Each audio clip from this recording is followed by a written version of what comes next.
Assalamualaikum warahmatullahi wabarakatuh. Pada kesempatan kali ini, saya akan menyampaikan tentang bentuk-bentuk sediaan obat.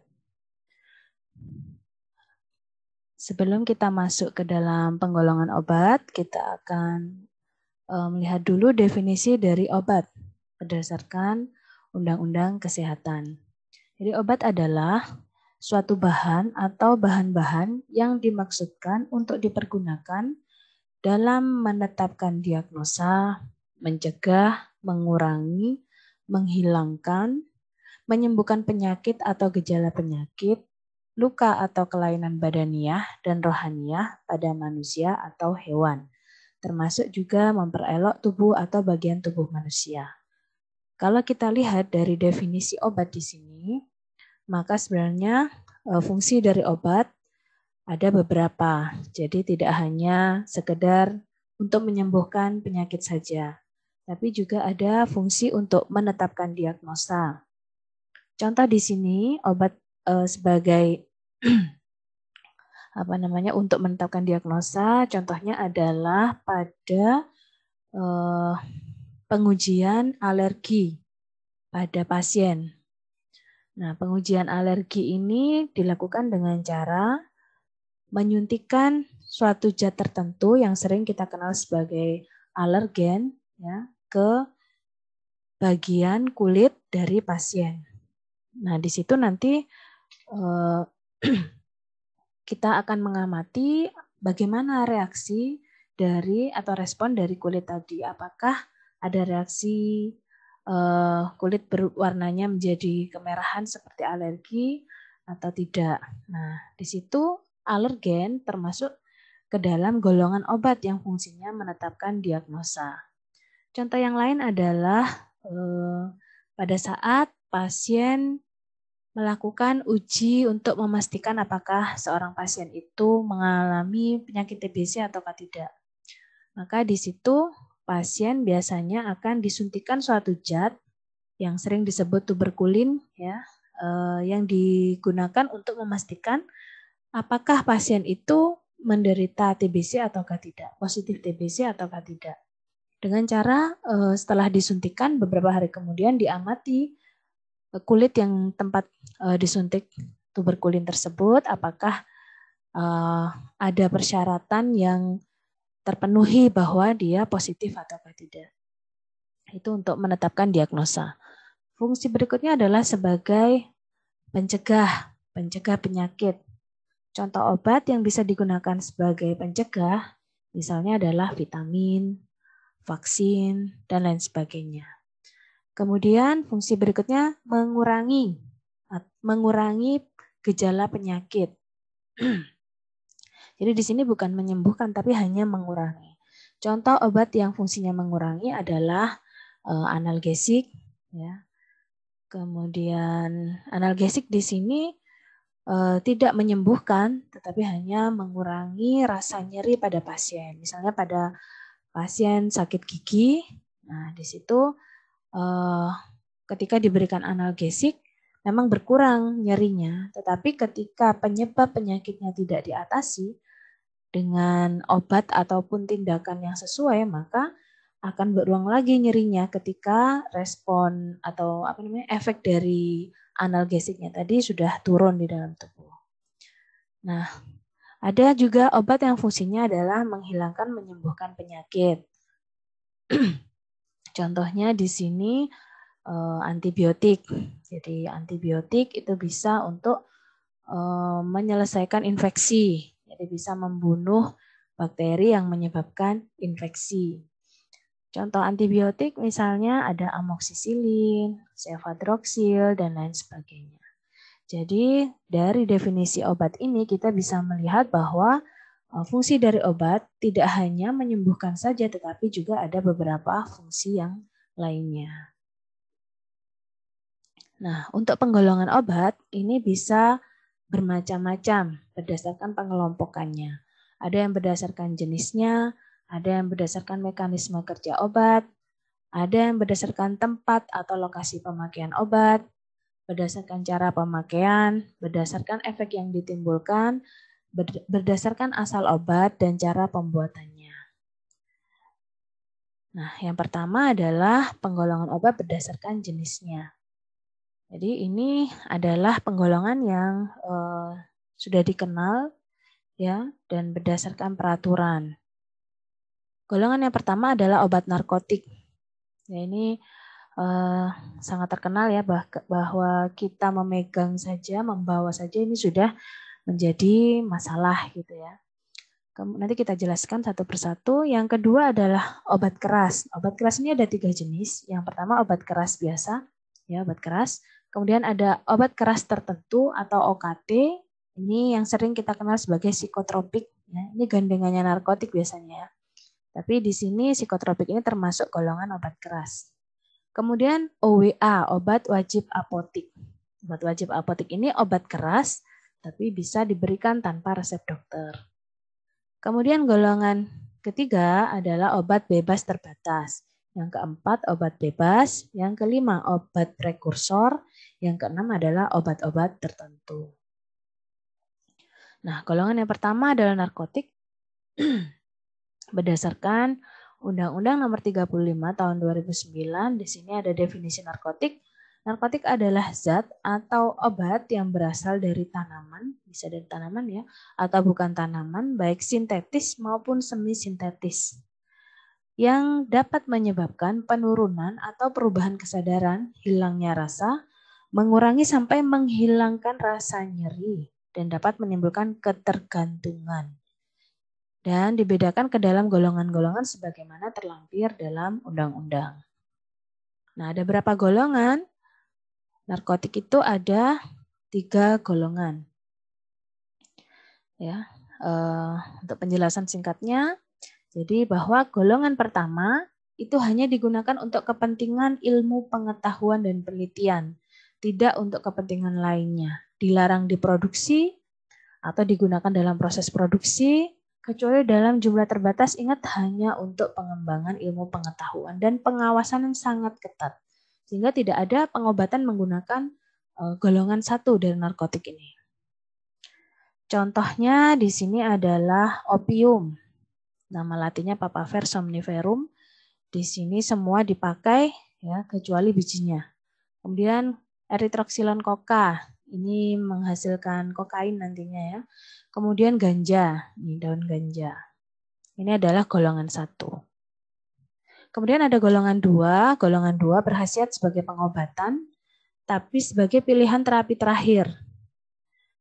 Dapat digunakan untuk terapi dan juga tetap bisa untuk pengembangan ilmu pengetahuan. Sama, potensinya juga tinggi, mengakibatkan ketergantungan. Tapi kalau dibanding yang golongan 1 tadi, golongan 1 yang paling poten, ya, paling berbahaya. Contoh golongan 2 adalah metadon, morfin, petidin, properidin, dan tebain. Yang banyak digunakan biasanya di rumah sakit, biasanya untuk luka operasi misalnya ya, nyeri akibat operasi ya atau kanker misalnya ya. Golongan ketiga ini yang paling ringan di antara narkotik tapi tetap masih berbahaya ya. Dan biasa digunakan untuk pengobatan, diresepkan juga oleh dokter secara umum ya. Dan obat-obatnya banyak, maksudnya banyak ada di apotik-apotik ya, maupun di rumah sakit. Contoh obatnya adalah kodein dan kodikaf. Ini dua-duanya obat batuk, ini batuk kering. Kalau kita amati wadahnya, kemasannya, di sini ada ciri tanda plus merah seperti ini. Ini menandakan bahwa ini golongan narkotik. Ini ya. Oke, itu golongan narkotik. Kita masuk ke obat keras. Untuk obat keras, cirinya adalah ada tanda K. Jadi lingkaran bulat, merah, pinggirnya hitam, ada tulisan K. Obat ini hanya boleh diserahkan dengan resep dokter. Nah, ini ada tanda K ya. Contohnya samefenamat, amoksisilin, dan lain sebagainya. Kemudian obat keras kedua adalah OKT, obat keras tertentu, yaitu psikotropik. Psikotropik adalah zat atau obat baik alamiah maupun sintetis, bukan narkotik, berkhasiat psikoaktif, mempengaruhi susunan saraf pusat, dan menyebabkan perubahan khas pada aktivitas mental dan perilaku. Psikotropik ada 4 golongan, kalau narkotik tadi 3 golongan ya. Prinsipnya sama, golongan pertama adalah golongan yang sangat poten, tidak boleh digunakan untuk terapi, hanya untuk penelitian. Golongan kedua sudah boleh digunakan untuk terapi, tapi memang efek sampingnya paling tinggi dan paling sedikit lebih poten di bawah golongan 1.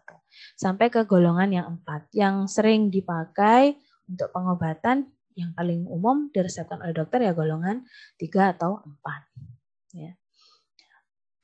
Ada diazepam, chlordiazepoksida, alprazolam. Oke, obat keras yang ketiga, obat wajib apotik. Jadi ini adalah obat keras yang bisa diserahkan oleh apoteker pengelola apotik tanpa resep dokter. Ada pengelompokannya sendiri, ya. Ada daftar obat wajib apotik yang sudah dilegalkan oleh undang-undang. Nanti bisa di search ya. Ini beberapa contoh obat wajib apotik. Ada famotidin, ranitidin untuk lambung ya. Kemudian obat kulit. Kemudian ada allopurinol dan natrium diklofenak. Logonya sama-sama K, ya. Itu. Nah, golongan ketiga adalah obat bebas terbatas. Logonya adalah warna biru dengan lingkaran di luarnya hitam. Di sini bisa dibeli tanpa resep dokter. Contohnya, nah tinggal cari yang ininya lingkarannya biru. Ini kalau kita lihat nih sama-sama Proris. Tapi yang satu biru, yang satu K. Kenapa berbeda? Karena bentuk sediaannya berbeda. Jadi tergantung dari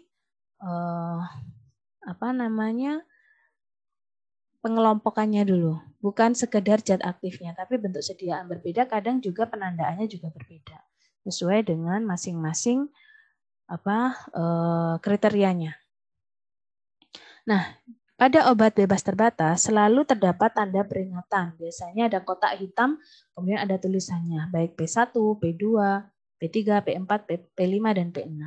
Obat bebas terbatas memang merupakan obat bebas yang boleh dibeli, tidak hanya di apotek, bahkan di warung juga ada. Tetapi karena dia terbatas, artinya apa? Obat ini bebas, tetapi kalau diminum tidak sesuai aturan pakai, maka akan memberikan efek samping yang berbahaya. Atau misal terbalik-balik, misalnya di sini P2, sebenarnya adalah obat kumur, tetapi pasien tidak mengerti kalau itu sebenarnya dikumur, tapi ditelan. Nah, itu juga akan ada efek sampingnya apa? Ya mungkin tidak seberbahaya obat keras, ya mungkin tidak sampai mati, tetapi sangat menimbulkan efek samping yang tidak menyenangkan, bahkan sampai juga mungkin berbahaya. Misal minum obat flu, yang aturan pakainya seharusnya 3 kali 1, diminumnya sekali minum 3 tablet. Nah, pastinya akan ada efek samping yang berbahaya, entah jantungnya berdegup kencang, mual-mual muntah-muntah, pingsan, dan lain sebagainya. Oke, kemudian kemudian obat bebas. Nah, untuk obat bebas, itu logonya hijau. Ini sama dengan bebas terbatas, tapi dia lebih ringan efek sampingnya. Jadi contohnya di sini ada paracetamol, ya. Itu termasuk obat bebas. Relatif lebih ringan efek sampingnya. Kalau semisal tidak digunakan jika semisal digunakan melebihi kebiasaannya. Misal demam minum 1 tablet masih kurang, minum lagi boleh. Atau contoh lain misalnya balsem. Balsem itu ada yang hijau. Kurang panas Anda olesin banyak, mau 1 pot dioleskan semua, ya tidak apa-apa asalkan kuat. Tapi kan tidak menimbulkan efek samping seperti misalnya kematian. Seperti itu. Makanya disebut obat bebas. Nah, golongan kelima adalah obat prekursor. Prekursor adalah zat atau bahan pemula atau bahan kimia yang dapat digunakan dalam pembuatan narkotik dan psikotropik. Jadi awalnya obat ini adalah obat biasa ya, obat yang segolongan dengan obat bebas terbatas maupun obat keras, tetapi oleh pihak-pihak yang tidak bertanggung jawab ini digunakan untuk proses pembuatan narkotik maupun psikotropik, sehingga perlu pengaturan yang ketat ya supaya tidak disalahgunakan. Ini contoh prekursor. Jadi ada beberapa ya yang terkenal ini pseudoephedrine. Ini ada pada obat flu biasanya. Nah, sehingga perlu perhatian khusus pada pengelolaannya di apotik terutama. Untuk obat-obat yang lain juga ada yang dalam bentuk sediaan, ada yang biasanya untuk bahan praktikum ya, etil ether misalnya ya, asam sulfat, toluen ini untuk praktikum. Jadi butuh penanganan khusus biasanya. Yang keenam adalah OOT. OOT adalah obat-obat yang bekerja di sistem susunan saraf pusat selain narkotik dan psikotropik. Tapi efeknya pada penggunaan di atas dosisnya bisa menyebabkan ketergantungan dan terjadi perubahan aktivitas mental dan perilaku. Ini contoh OOT-nya ada tramadol, obat nyeri ya, trihexyphenidyl, chlorpromazine, amitriptylin, haloperidol, dextromethorphan. Dextromethorphan ini obat batuk sebenarnya, obat batuk kering. Tapi karena sering disalahgunakan ya oleh oknum-oknum sehingga dia dimasukkan ke dalam OOT karena memang memberikan efek seperti yang disebutkan di sini. Nah, sehingga penjualan obat-obat yang mengandung dextromethorphan itu cukup ketat saat ini karena oknumnya juga pintar gitu ya. Mereka membeli dan kemudian mengoplos atau mengolahnya lagi ya sehingga bisa digunakan untuk disalahgunakan ini tadi. Seperti itu. Nah, selanjutnya adalah penggolongan berdasarkan asal obat dan cara pembuatannya. Ada obat-obat alamiah, ada obat-obat sintetik. Dan juga ada juga yang menggolongkan ada obat semi sintetik ya, pertengahan. Untuk obat alamiah itu adalah obat-obat yang berasal dari alam, bisa berupa dari tumbuhan, hewan ataupun mineral. Contohnya yang dari tumbuhan adalah jamur yang bisa menghasilkan antibiotik, kina menghasilkan kinin, dikitalis bisa menghasilkan glikosida jantung. Untuk hewan contohnya adalah plasenta, otak menghasilkan serum rabies, kolagen untuk kosmetik ya. Tuh. Untuk mineral contohnya adalah vaselin, parafin, talkum atau silikat ini rata-rata untuk kosmetik juga atau sediaan krim ya. Ini sebenarnya sebagian berasal dari bahan alami. Untuk yang sintetik ini biasanya memanfaatkan reaksi-reaksi kimia. Contohnya adalah pembuatan metil salisilat yang menyerupai dengan minyak, hasilnya itu menyerupai dengan minyak gondopuro baunya maupun reaksinya. Efek kalau digunakan itu seperti minyak gondopuro, padahal asalnya dari metanol ditambah asam salisilat. Seperti itu. Oke, selanjutnya berdasarkan konsistensinya. Sediaan obat itu ada yang bentuknya padat, setengah padat atau semi solid, dan cair atau liquid. Ini bentuk padatan, ya berarti bentuknya keras. Kalau setengah padat itu biasanya krim gitu ya. Kalau yang cair ya sirup-sirup. Ini contoh bentuk padat, bisa serbuk, bedak, serbuk, puyer ya, tablet, kapsul, pil, supositoria ini masuk bentuk padat juga. Karena kalau dipegang ada massa padatnya. Ini jenis-jenis tablet ya.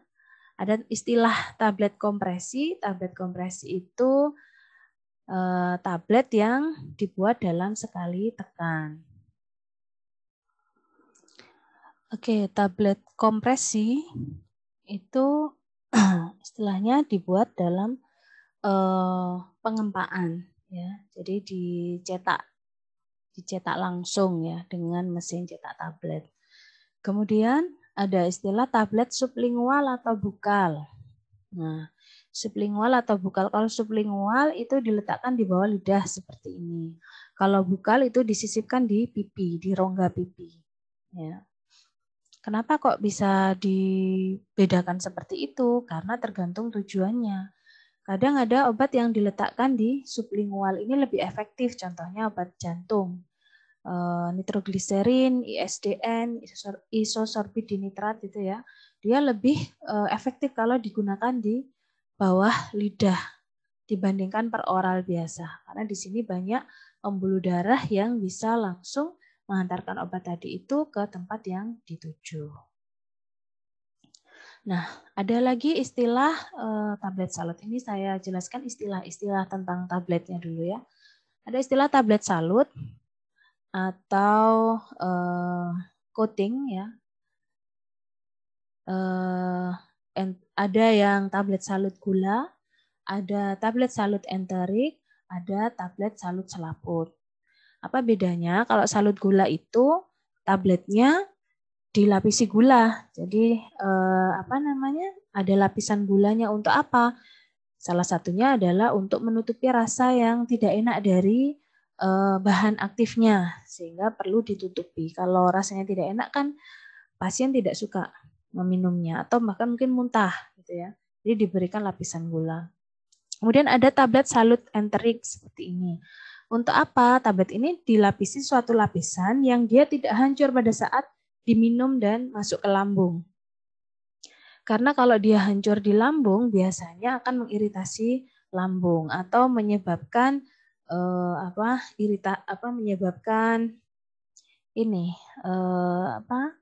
semakin tidak enak rasanya di lambung ya, karena lapisan mukosa dari lambung itu bisa terkikis. Nah, ini contohnya natrium diklofenak.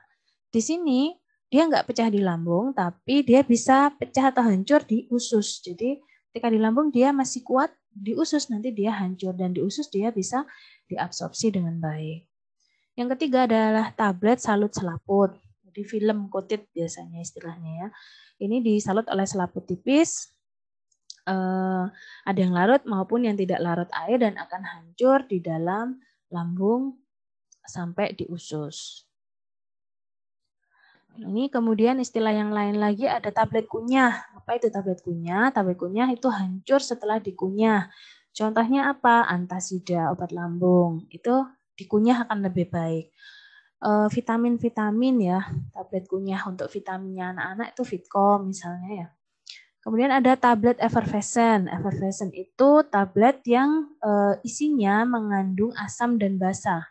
Jadi ada asam, ada basa. Sehingga ketika bercampur tablet ini tadi dimasukkan ke air, ya, dia diformulasi asam dan basa.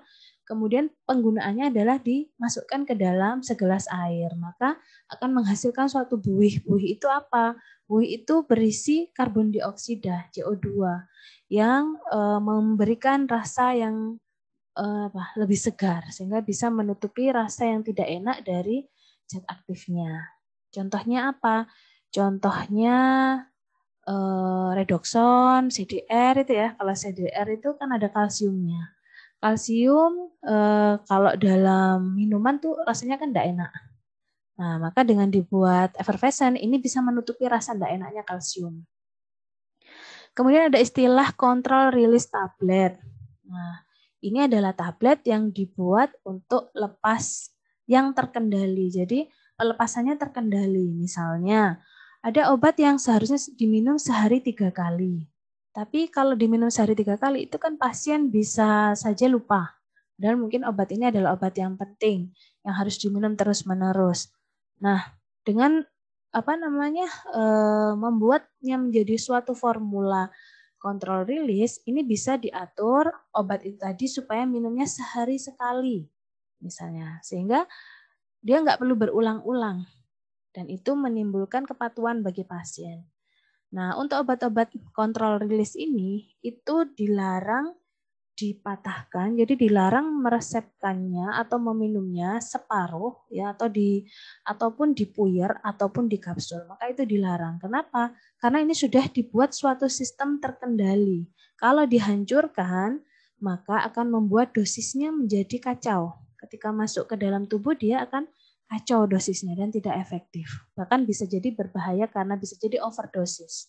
Sehingga nanti Anda kalau menuliskan resep yang ada obat kontrol rilisnya, maka sebaiknya tidak boleh diresepkan diminum separuh atau dipuyer atau di kapsul.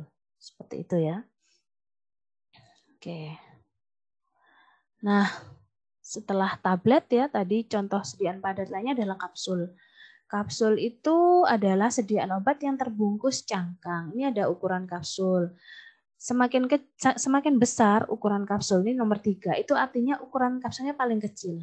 00 itu ukuran kapsulnya paling besar. Ya. Nah, kapsul itu ada kapsul keras, ada kapsul lunak. Kapsul keras yang seperti ini, ada cangkangnya, ada ada tutupnya, bisa dilepas. Kalau kapsul lunak seperti ini, dia cangkangnya jadi satu, tidak bisa dilepas. Kalau mau buka ya harus digunting. Biasanya isinya adalah cairan, sehingga sering disebut kapsul lunak atau kapsul kenyal. Ya. Contohnya vitamin minyak ikan, itu vitamin E itu juga menggunakan kapsul lunak. Kemudian pil itu bentuknya bulat-bulat ya. Nah, ini contohnya pil KB. Jadi dia bukan tablet tapi pil karena bentuknya bulat-bulat. Atau pil, mungkin pernah tahu jamu-jamuan yang dari Cina itu banyak yang bentuknya pil, bulat-bulat ya, dari tanaman bulat-bulat warnanya hijau tua. Oke, padatan yang berikutnya lagi supo. Supo ini dia kadang masuk padat, kadang masuk semi padat karena dia pada suhu ruangan dia masih berbentuk padat. Tapi kalau sudah kena suhu tubuh, suhu 37 ke atas, maka dia meleleh. Jadi supo ini penggunaannya digunakan melalui rektal, vagina, atau uretra. Kalau sudah nempel ke tubuh, dia akan meleleh dan masuk, melarut dan masuk ke bagian tubuh yang akan diobati itu tadi. Ini bentuknya seperti peluru. Ya. Oke, tadi bentuk padat. Selanjutnya bentuk setengah padat atau semi solid. Ada sediaan namanya salep, ada krim, ada pasta, ada gel. Ini berbeda-beda, teksturnya berbeda-beda, tapi sama-sama bentuk setengah padat. Ya, oke. Kalau pasta contohnya pasta gigi. Kalau gel itu biasanya dingin ya rasanya. Kalau krim ya untuk krim wajah kita itu biasanya pakai krim. Kalau salep tuh biasanya lebih berlemak. Teksturnya kalau dipegang itu lebih berlemak. Ini ya. Digunakan topikal, rasanya biasanya lebih berlemak. Contohnya salep 24. Kalau krim itu banyak kandungan airnya ya, setengah. Di sini seperti emulsi, jadi minyak air. Jadi ada airnya. Kalau salep biasanya udah nggak ada airnya nih. Yang krim ada airnya. Ini bentuknya lembut ya kalau krim. Pasta, ini contohnya pasta gigi, lebih kaku dia, ya. Maksudnya teksturnya lebih kaku dibanding krim. Kalau krim lembut. Kenapa? Karena mengandung serbuk dalam jumlah yang cukup besar. Jadi pasta gigi misalnya ada kalsiumnya. Kalsiumnya itu serbuknya halus tapi banyak komposisinya 40-50%, sehingga teksturnya memang lebih kaku. Kalau dipencet itu lebih kaku. Ini kalau gel ya ada gelling agentnya dan ini efeknya dingin ya. Oke, yang berikutnya bentuk cair. Bentuk cair ada 3 jenis, ada larutan, suspensi, dan emulsi. Kalau larutan itu jernih, kalau suspensi itu ada partikel yang tidak larut. Kalau emulsi itu minyak digabung dengan air. Nah ini nama lainnya solusiones. Ya, contohnya adalah larutan oral ya misalnya sirup ya. Larutan topikal misalnya obat kumur ya. Jernih, cirinya jernih. Kalau nggak jernih berarti bukan larutan. Ini contohnya obat kumur. Nah, kalau suspensi tadi saya bilang mengandung zat padat yang tidak larut. Ya. Contohnya Milanta. Jadi kalau mau memakai harus dikocok dulu nih. Milanta, Caladin lotion ya. Dry syrup contohnya amoksisilin sirup kering. Nah, itu bentuknya serbuk. Nanti ditambah air, kita kocok maka akan menjadi suspensi. Ya, kalau emulsi apa? Emulsi itu ada fase minyak, ada fase air. Jadi minyak dan air digabung dan ditambahkan namanya zat pengemulsi supaya stabil. Contohnya apa? Scott emulsion, kurkuma emulsion, dan lain sebagainya. Oke, nah sekarang kita masuk ke obat bahan alam, ya. Obat tradisional di sini kalau dikelompokkan ada 3. Yang pertama adalah jamu, yang kedua obat herbal terstandar, yang ketiga adalah fitofarmaka. Jadi jamu ini logonya seperti ini ya, kadang juga seperti ini. Jadi dia bisa berupa serbuk seduhan, bisa berupa pil atau cairan yang berisi seluruh bahan tanaman penyusun jamu. Jamu-jamuan tradisional itu bisa. Tapi kalau yang di logo seperti ini biasanya yang sudah diproduksi oleh pabrik. Ya, di sini tidak perlu pengujian klinis, tetapi hanya cukup dengan bukti empiris. Jadi dari cerita nenek moyang bahwa dulu kunyit itu berkhasiat gini-gini, nah itu sudah bisa dijadikan dasar untuk suatu tanaman itu dibuat menjadi jamu. Dan memang buktinya udah beratus-ratus tahun, mungkin beribu-ribu tahun sudah dimanfaatkan oleh manusia secara turun-temurun. Nah, atasnya jamu ada istilah obat herbal terstandar. Jadi kalau jamu ini tadi lebih simpel ya dibuat, tapi kalau yang berlogo seperti ini sudah diproduksi. Kalau jamu-jamu di Mbok Jamu itu nggak perlu logo ini karena dia langsung habis dalam sekali tidak disimpan lama. Kalau yang jamu yang logo ini itu adalah yang diproduksi oleh industri dan diedarkan, didistribusikan. Nah, kalau obat herbal terstandar itu dibuat dari ekstrak atau sari bahan alam, ya, baik tanaman obat, binatang maupun mineral. Butuh peralatan yang lebih kompleks dibandingkan pembuatan jamu tadi. Plus tenaga kerja yang memang mengetahui dan terampil membuat ekstrak. Ada uji preklinik.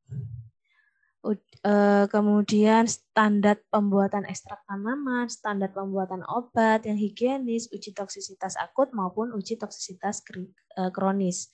Jadi ini lebih ilmiah ya dibanding yang jamu tadi. Ini logonya seperti ini. Nah, ada juga yang warnanya seperti ini. Kemudian atasnya lagi yang lebih berkualitas lagi adalah fitofarmaka. Jadi untuk fitofarmaka ini sama dengan obat herbal terstandar tetapi ditambahkan uji klinis. Nah, di sini obat fitofarmaka ini sudah setara dengan obat kimia, obat sintetis ya, sehingga dia diresepkan sudah boleh ya, sudah bisa diresepkan oleh dokter. Obat fitofarmaka di Indonesia belum banyak ya. Nanti tugas Anda adalah mencari contoh-contoh obat jamu, obat herbal terstandar dan contoh merek fitofarmaka. Nah, ini kriterianya harus aman, kemudian ada uji klinik, ada standarisasi bahan baku, dan memenuhi persyaratan mutu yang berlaku. Baik, mungkin itu yang bisa saya sampaikan untuk topik sediaan obat. Terima kasih atas perhatiannya. Saya akhiri. Assalamualaikum warahmatullahi wabarakatuh.